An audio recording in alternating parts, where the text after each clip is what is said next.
Good morning, friends.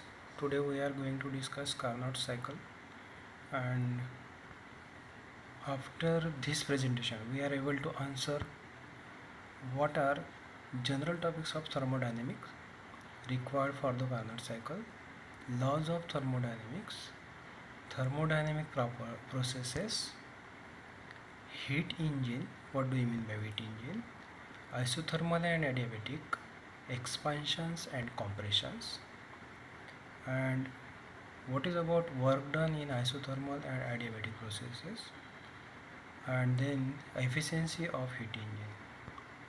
So we have Carnot cycle. For the complete discussion, we should have to take note of, uh, we start with the general discussion of laws of thermodynamics, and then we proceed for the Carnot cycle. What is thermodynamics? It is the branch of physics which is concerned with the relationship between heat and other forms of energy. It explains how energy is converted from one form to the other form and vice versa. We can say it is the branch which deals with heat and temperature and their relationship to energy, work, radiation, and properties of matter.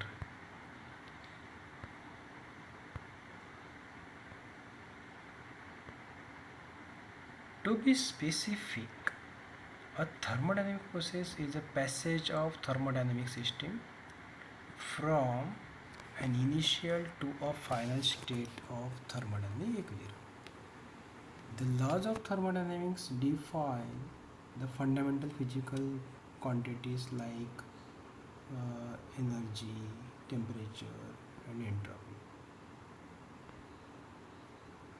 The laws represents how these quantities behaves. There are four laws of thermodynamics. Zeroth law of thermodynamics, first law of thermodynamics, second law, and the third law. We discuss one by one, and then about the Carnot cycle. What is zeroth law? It is the basis for the measurement of temperature. It states that the two bodies which are in thermal equilibrium with the someone another third body, then they are said to be in thermal equilibrium with each other. The first law of thermodynamics, which is also known as the principle of conservation of energy, and it states energy can neither be created nor destroyed, but it can be converted from one form to the other form. Here it is. That is, the energy of the universe remains constant, and though energy can be exchanged between systems and surroundings, it cannot be created or destroyed. It gives information about the quantity of energy transfer in the process. But the first law fails to provide the direction of energy transfer and how much quantity of that energy is used. When some amount of heat is supplied, say dq, to the system, part of that heat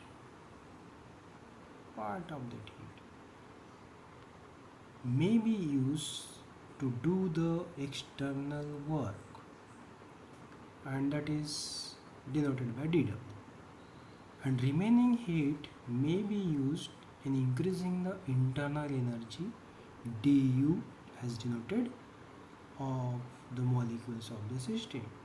Then mathematically the first law can be given as dq, that is the amount of heat supplied, will be equal to the addition of du plus dw. The second law of thermodynamics states that energy in the form of heat flow from region of higher temperature to that of a lower temperature. It is the second law of thermodynamics that provides the criteria for the feasibility of any process. A process cannot occur unless it satisfies both the first and the second law of thermodynamics. So, we have to remember it. It states that any spontaneously occurring process will always lead to an increase in the entropy of the universe. In simple words, it explains that the entropy of an isolated system will never decrease over time. Mathematically, this can be written as ds is equal to dq by the absolute temperature T, and here ds is always greater than 0. So we have the second law is also known as the law of increase of entropy. Here it is denoted as ds. Then what is entropy?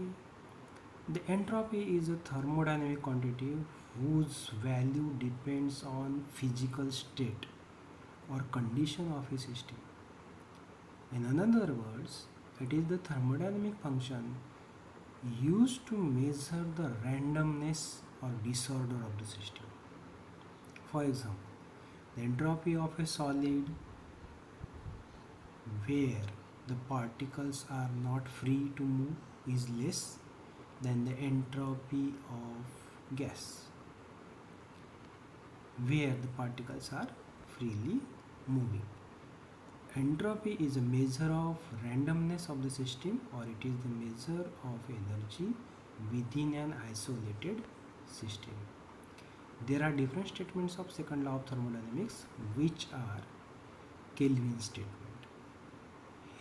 It says it is impossible is important by means of inanimate material agency to derive mechanical effect from any portion of matter by cooling it below the temperature of a coldest of the surrounding object. So it is not possible to decrease the temperature than the surrounding. Planck says it is impossible to construct an engine to produce no effect other than absorption of heat from a lower temperature and gives to the higher temperature. Clausius statement is also similar to that. It is the heat pump and refrigerator works on these Clausius statements.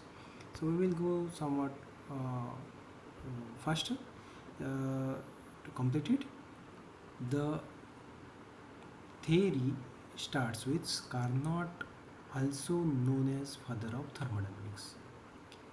He developed the foundation of the second law of thermodynamics. Having the lifespan 1796-1832, a French military engineer published reflections on the motive power of fire in 1824, and the book proposed a generalized theory of the heat engine as well as an idealized model of a thermodynamic system for a heat engine that is known as the Carnot cycle, the process. So what is the Carnot cycle? So all these terms are having to that the type of a thermodynamic system that turns heat energy into mechanical energy. That is, a system converts heat energy into mechanical energy. Is one way of extracting usable energy from the form of energy that's easier to generate. So we require the certain basic parts for that heat engine. Expansion is utilized into some form of mechanical energy. So we require some parts, and that basic theoretical parts of the heat engine include a working substance, having a gas container, having conducting base with insulated piston, heat bath, that is the source of a heat, low temperature source, that is cold reservoir, we can call it as a sink, the insulating stand for resting the cylinder, and they it working depends on this Carnot seat engine. That is, here it is a part, that is we call it as a heat engine. So it is a container having the gas and source of heat, then a insulating stand for standby, and here it is a cold reservoir. So these are the four main parts required in discussing the functions and working of a Carnot's heat engine. So we stop here and we will continue after a little while.